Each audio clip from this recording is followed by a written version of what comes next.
CPI, CPM, BRS ఆధ్వర్యంలో Khammam collectorate ముట్టడి రైతులు యత్నించారు.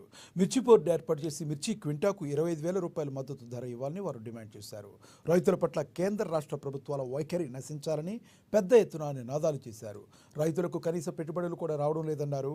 గడిచిన 2 నెలల్లో ఒక్క ఖమ్మం జిల్లాలో 4 రైతులు ఆత్మహత్యలు చేసుకున్నారన్నారు.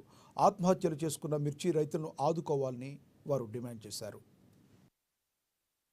రూపాయలు కనీస మద్దతు డిమాండ్ చేస్తూ ఈ రోజు వామపక్షాలు అట్లాగే టిఆర్ఎస్ పార్టీ ఆధ్వర్యంలో ధర్నా నిర్వహించడం జరుగుతూ ఉంది. రైతు సంఘాలు ప్రధానమైనటువంటి పాత్ర నిర్వహిస్తా ఉన్నాయి. ఇవాళ మిర్చి రైతు చాలా తీవ్రమైనటువంటి కష్టాలలో ఉన్నాడు. కేంద్ర ప్రభుత్వం గాని రాష్ట్ర ప్రభుత్వం గాని పట్టించుకోవడం లేదు.